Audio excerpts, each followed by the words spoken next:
Allahabad high court का एक बहुत महत्वपूर्ण और बड़ा फैसला आया है।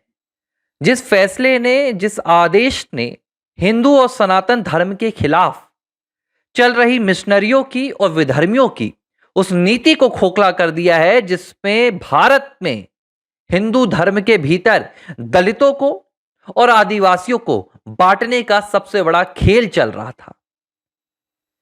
मिशनरियों के उस मिशन पर इलाहाबाद हाई कोर्ट ने ऐसा जोर का झटका दिया है, जिसमें वो साइलेंटली हिंदू धर्म के पीछे, हिंदू धर्म को बर्बाद करने के लिए, हिंदू धर्म को खत्म करने के लिए, और खास तौर पर ऐसे वर्ग को निशाने पर ला रहे थे जिनके पास संविधान के द्वारा दिया गया एक विशेष दर्जा है, आरक्षण है जिनके पास।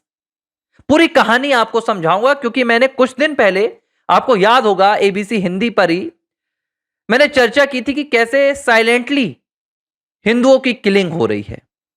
किसी को खबर नहीं हो रही है, लेकिन हिंदुओं को मारा जा रहा है। कैसे मारा जा रहा है, इसका पूरा आपको इलाहाबाद हाई कोर्ट के इस फैसले और आदेश के भीतर नजारा समझ में आएगा। दरअसल ये उत्तर प्रदेश के महराजगंज का एक मामला है। साल 2023 में 3 अप्रैल के दिन जितेंद्र साहनी नाम के एक शख्स ने, सब डिविजनल जो मजिस्ट्रेट होते हैं, उनके यहां एक आवेदन दिया और रविवार और बुधवार को अपनी जमीन पर एक सभा करने की मांग की।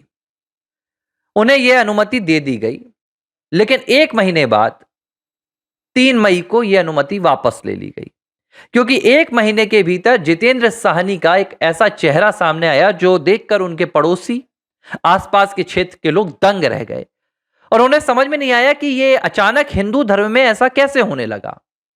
हुआ यह कि जितेंद्र साहनी ने बुधवार और रविवार को जनसभाएं लगाना शुरू कर दी, और ये जनसभाएं ईसाई जनसभाएं होती थीं।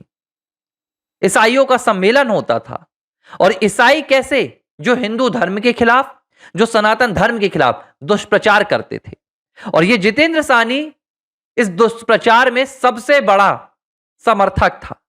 वो हिंदू धर्म के खिलाफ भाषण देता था, देवी देवताओं को अपमानित करता था, हमारे देवताओं को कहता था कि देखो, कोई बैल पे चलने वाला है, कोई सुअर पर चलने वाला है, ये भगवान कैसे हो सकते हैं। और ऐसा कह करके ये दलितों को, ये आदिवासियों को, वंचित वर्ग के लोगों को, जो भोले भाले होते हैं, जो अपने कामकाज में व्यस्त होते हैं, जिन्हें धर्म की उतनी समझ नहीं होती, जिनका सुबह का जो उठने का समय होता है वो भी कामकाज से होता है, और रात को ये 2 रोटी खाकर सो जाते हैं, इन्हें बहकाकर इनका धर्म परिवर्तन करवाने के लिए, इन्हें ईसाई बनाने के लिए वो प्रतिदिन जनसभाएं लगाने लगा, प्रत्येक सप्ताह बुधवार और रविवार को। धीरे धीरे कुछ लोगों की नजर पड़ी कि ये जितेंद्र साहनी तो हिंदू है। फिर जितेंद्र साहनी ने अचानक ये जनसभाएं कैसे शुरू कर दी, और ईसाई धर्म का पादरी कैसे बन गया। हिंदू धर्म का कोई व्यक्ति ईसाई धर्म का पादरी कैसे बन सकता है। लोगों को संदेह हुआ महराजगंज के, और उन्होंने जब मामले की जांच की तो उनको पता चला कि ये तो पहले हिंदू हुआ करता था, बाद में इसने अपना धर्म परिवर्तन कर लिया था, और अब ये इस बात का खुलासा नहीं करता है, यानी कि हिंदू धर्म इसने छोड़ दिया है, हिंदू धर्म का ये अनुयायी नहीं है, इसने ईसाई धर्म को अपना लिया है और ईसाई धर्म का ही अनुयायी हो गया है। लेकिन ना तो इसने इस बात का कहीं खुलासा किया, ना इसने कागजों में खुलासा किया, ना इसने जग जाहिर किया। जब यह मामला लोगों को पता चला तो उन्होंने इसकी शिकायत की।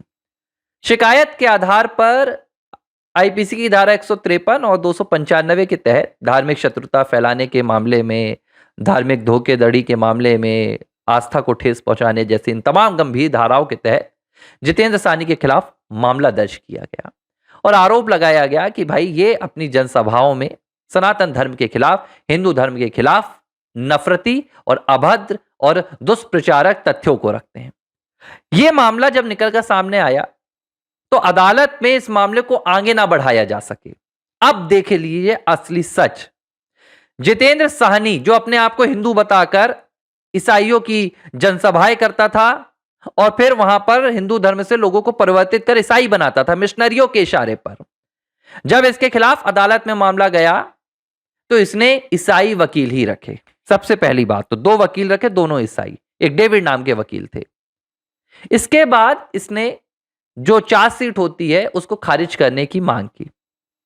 अदालत में इसने कहा, एक शपथ पत्र दिया जिसमें इसने कहा कि मेरे द्वारा किसी भी तरह की ऐसी बातें नहीं की गई थी हिंदू विरोधी या इस तरह की, और ऐसा कोई मामला नहीं है, मेरे खिलाफ मामला ना चलाया जाए। जब यह मामला चल रहा था तो कुछ गवाह भी पेश किए गए। गवाहों ने साफ तौर पर कहा कि ऐसा बिल्कुल नहीं है, जितेंद्र साहनी इस तरह का काम कर रहा था, हिंदू धर्म के खिलाफ बोल रहा था और ये क्रिश्चियन पादरी बन चुका है। तो अदालत को बड़ा अजीब लगा, क्योंकि शपथ पत्र में जो जितेंद्र साहनी ने अदालत में दिया था, अपने आप को जितेंद्र साहनी ने, बड़े गंभीरता से सुनिएगा, हिंदू धर्म का अनुयायी और दलित वर्ग से यानी कि एससी वर्ग से आने वाला बताया था कि मैं हिंदू दलित हूं। अदालत की जब इस पर नजर पड़ी तो जो जज साहब थे उनको बड़ा ये अचरज सा लगा। ये कैसे हो गया कि भाई आप हिंदू धर्म के दलित हैं, आपके पास एससी वर्ग का दर्जा है और आप पादरी बन चुके हैं, आप क्रिश्चियन धर्म अपना चुके हैं, तो आप अभी भी आरक्षण का लाभ कैसे ले रहे हैं? आप एससी वर्ग का, शेड्यूल कास्ट वर्ग का जो तमाम पूरे अधिकार होते हैं, जो पूरे लाभ होते हैं, वो कैसे ले रहे हैं? अदालत ने इस पर संज्ञान लिया।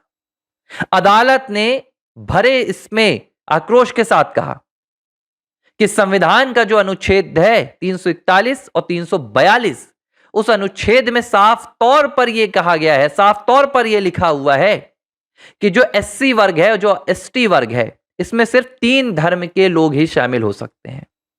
कौन से 3 धर्म?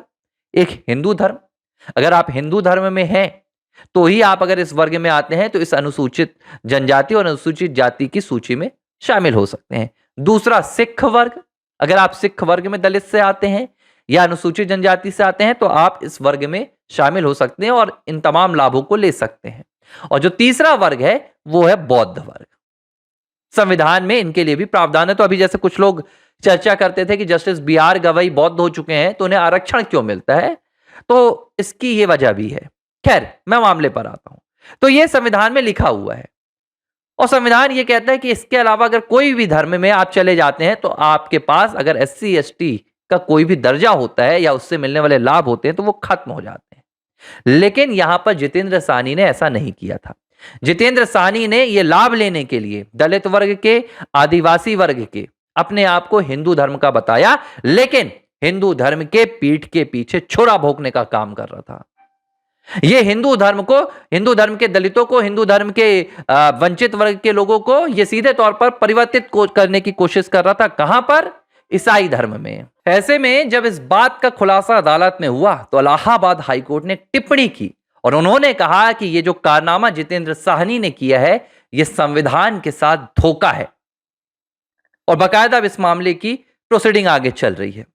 और यह बात मैं आज नहीं, मैंने 1 महीने पहले ही एबीसी हिंदी के प्लेटफॉर्म में आपको बताई भी थी किस तरह उत्तर प्रदेश में साइलेंट किलिंग हो रही है। यानी कि हिंदुओं के बीच में रहकर धर्म परिवर्तन करवा दो, लेकिन कहो कि अपने धर्म का प्रचार मत करो, चुपचाप हिंदू धर्म के अनुयायी होकर हिंदू धर्म के खिलाफ बोलो और लोगों को भड़काओ। तब मैंने ये खबर दिखाई थी, तब मैंने ये पूरा मुद्दा दिखाया था, तो मेरे खिलाफ कुछ लोग आकर कह रहे थे कि आप अफवाहें फैलाते हैं, आपके पास कोई जानकारी नहीं है। लेकिन अब जब अदालत का मामला सामने आया तो सभी की आंखें फटी की फटी रह गईं और इसीलिए मैंने इस पूरे मुद्दे को लेकर कहा था कि यह हिंदुओं की साइलेंट किलिंग है। अगर एक हिंदू धर्म का अनुयायी कम होता है तो यह हिंदू की एक मौत है, यह हिंदुओं की किलिंग है और यह धोखाधड़ी के साथ हो रहा है।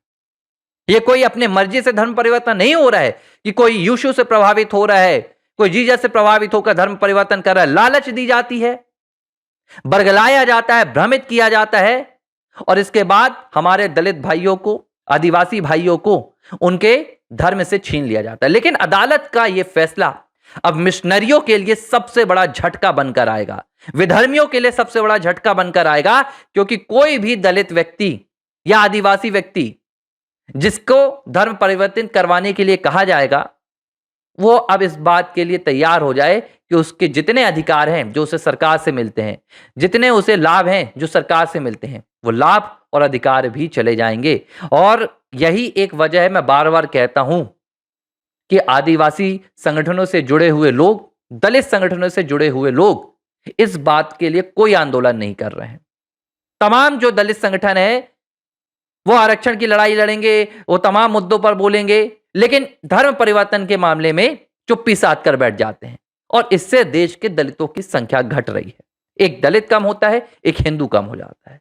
एबीसी हिंदी न्यूज, आज ही जुड़िए हर खबर के साथ।